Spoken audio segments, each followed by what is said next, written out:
조갑제TV 시청자 여러분 안녕하십니까. 2021년 8월 22일입니다. 이 유럽을 여행하다가 보면은 도시의 발달과 이 어떤 국가의 발달이 다르다는 것을 알 수가 있습니다.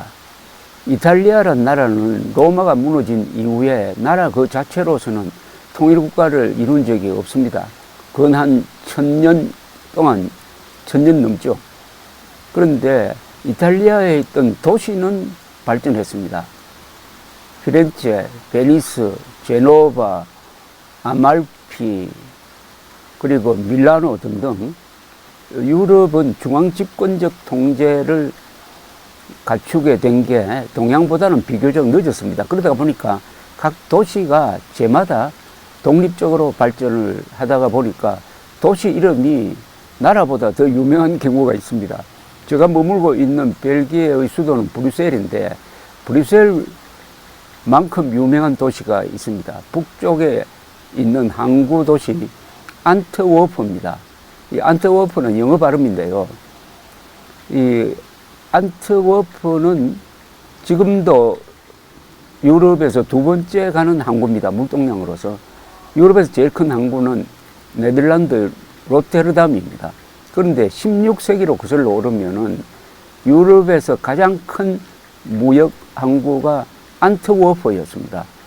그때 안트워프가 거래한 안트워프를 통한 무역액이 세계 전체의 40%였다고 합니다.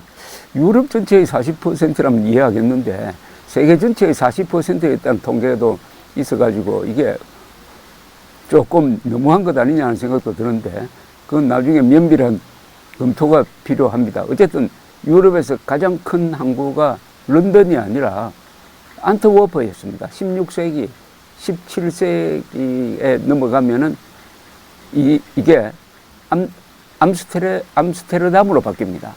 안트워프와 암스테르담은 어떻게 보면 이 라이벌 관계였습니다.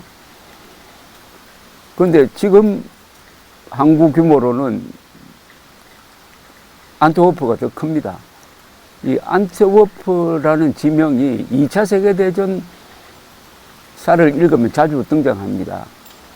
1944년 6월에 노르만디에 상륙한 연합군이 독일로 진격하면서 가장 먼저 확보하려고 한 게 이 안트워프 항구였습니다. 영국군이 안트워프를 해방시킵니다.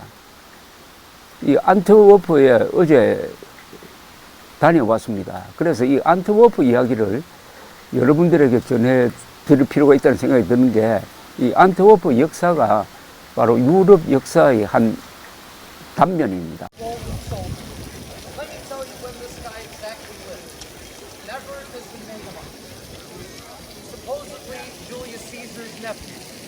No, he's not. We made them up. And I can prove that we made them up because Bravo comes from a region that the Dutch call Brabo. So the source is still in Brabo. Where the Lion? The Lion of Brabo. 안트워프에 가보면은 시청 앞 광장이 있습니다. 시청 앞 광장에 아주 근사한 분수대가 있고 분수대 조각이 기가 막힌 조각입니다. 거기 보면은 한 용사가 괴물의 손목을 잘라가지고 그 손을 집어 던지려는 장면이 조각되어 있습니다. 이게 안트워프의 지명의 유래입니다. 안트워프는 네덜란드 말인데, 안트는 핸드입니다. 핸드, 손. 워프는 네덜란드 말로는 베르펜입니다. 베르펜은 던지다는 뜻입니다. 그러니까 손목을 잘라서 던진다 하는 게 안트워프의 지명이 되었습니다. 이 안트워프는,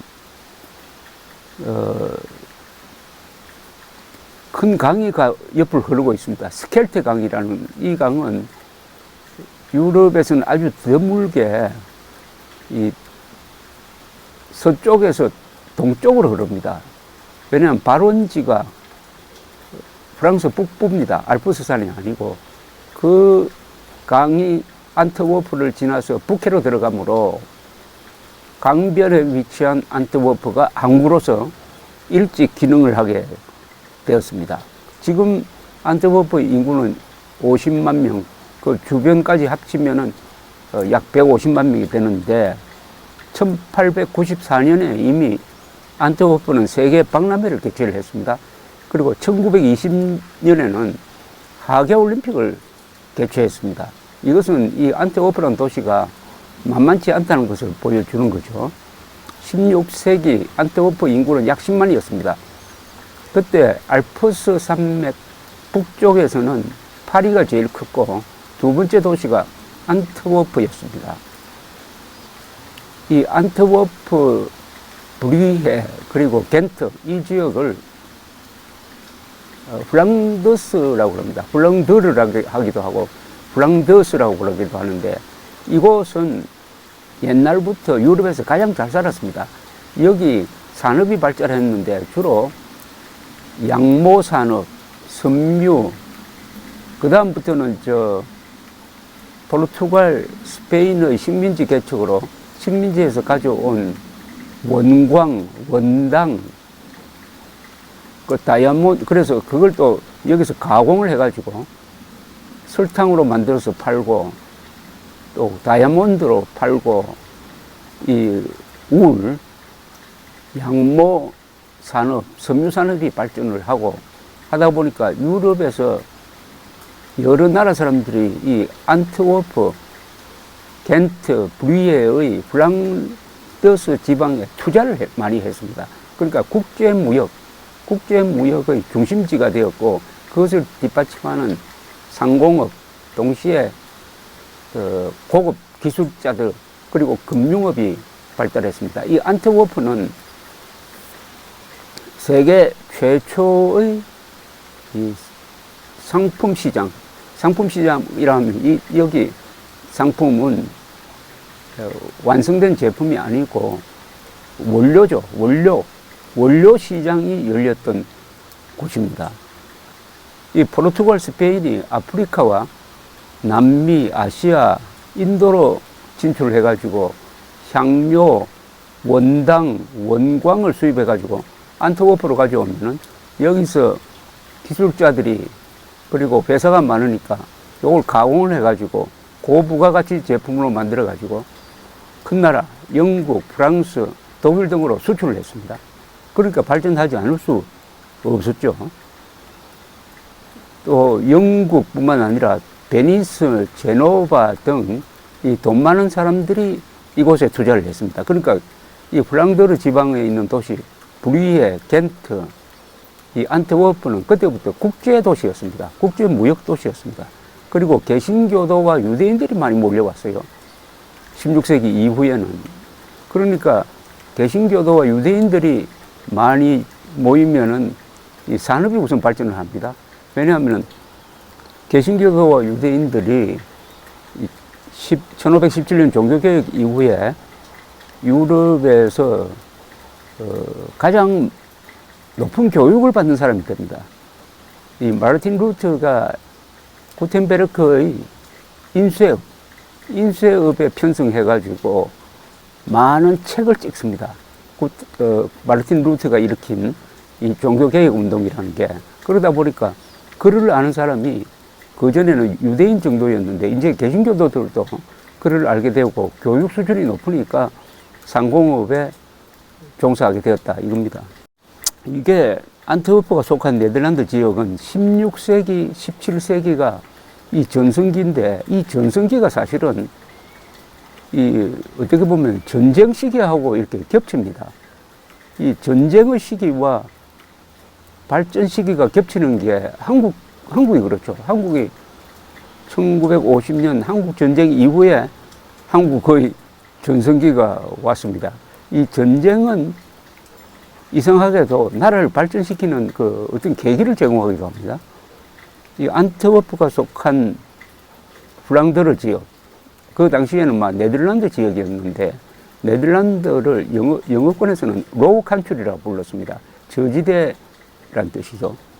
16세기, 17세기에 이 네덜란드 지역은 합스부르크 왕조가 지배하던 스페인의 지배를 받고 있었습니다. 그리고 스페인의 펠리페 2세는 종교 개혁을 탄압하는데 앞장서는 사람이 됩니다.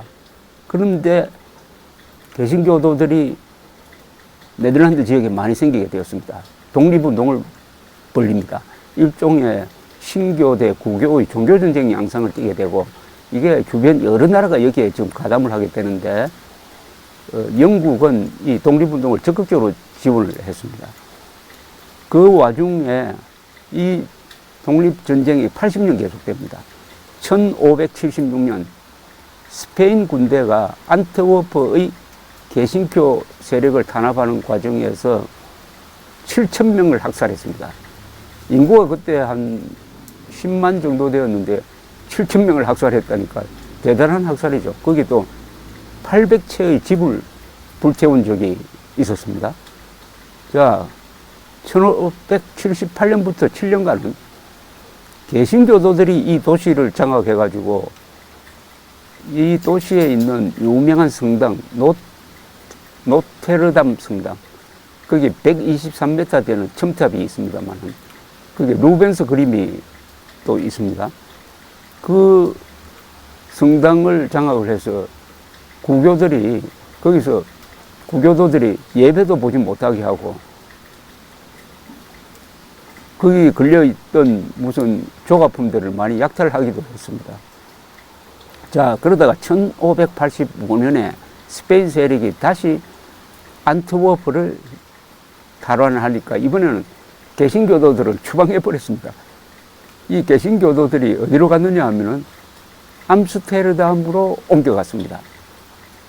그것이 계기가 되어가지고 이 안트워프는 쇠락하고 암스테르담이 17세기에 세계의 중심이 되는 것이고, 17세기가 네덜란드의 세기라고 불리는 이른바 더치 전성기를 만드는 계기가 바로 안트워프에서 일어납니다.